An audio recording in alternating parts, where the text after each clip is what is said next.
এয়া মোৰ বাগান।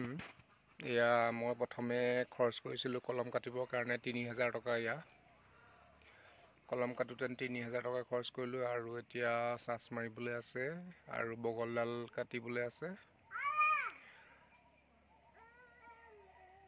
তাৰপিছত আৰু 25 চনটোত দৰৱ পাতি কিমানখিনি খৰচা কৰিবলগীয়া হয়, সকলো তথ্য মই হিচাপ কৰি ৰাখিবলৈ চেষ্টা কৰিছোঁ। এইবাৰ কিমাননো লাভ হয়গৈ, সেইকাৰণে সকলো হিচাপ পত্ৰ এয়া ৰাখি যোৱাৰ সিদ্ধান্ত লৈছোঁ। 2025 চনৰ এয়া আৰম্ভণিতে মই কিমান টকা খৰচ কৰিছোঁ আপোনালোকক দেখুৱাইছোঁ।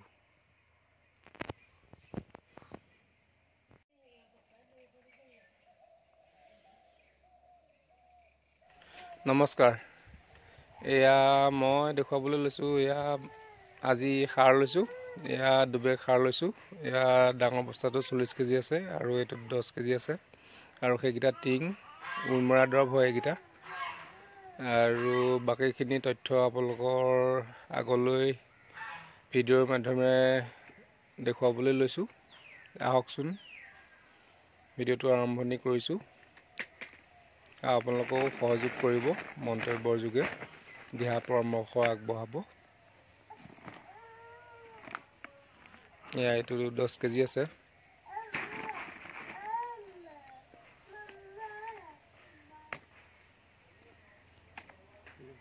আমাৰ বাগানত সাৰ মাৰিবলৈ লৈছোঁ। এয়া অৰ্গেনিক হয়। ইয়াত এইটোত লিখা আছে 30 কেজি, কিন্তু ইয়াত টোটেল ৱেইট আছে 40 কেজি। এইটো প্ৰাইচ হ'ল আপোনাৰ 1199 টকা। তাৰপৰা এইটো এটা লৈছোঁ, এইটো ব্লেক কাৰ্বন বুলি কয়। এইটো আছে 10 কেজি ৱেইটৰ, আৰু এইটো দামটো হৈছে আপোনাৰ, দামটো দেখাই আছোঁ ৰ'ব দেই। দামটো আপোনাৰ ইয়াৰ 1099 টকা। এইটো প্ৰাইচ হৈছে 1099 টকা 10 কেজি ৱেইটৰ। তাৰপিছত এইফালে লৈছোঁ উইমৰা দৰৱ।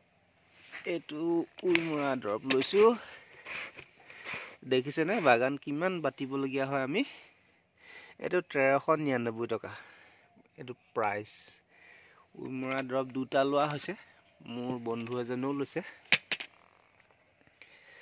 এয়া দেখিছেনে কিমান মূল্য।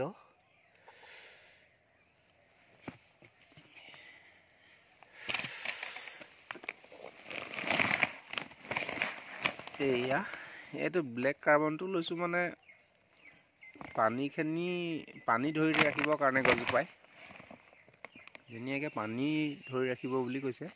পানী ধৰি ৰাখিবৰ কাৰণে ব্লেক কাৰ্বনটো আমি ব্যৱহাৰ কৰিবলৈ লৈছোঁ। প্ৰথম ব্যৱহাৰ কৰিম এয়া এইবছৰ 2025 চনৰ এয়া সাৰ ল'লোঁ।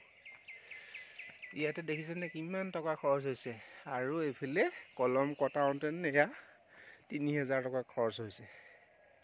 সৰ্বমুঠ এতিয়া কিমান খৰচ কৰিলোঁ।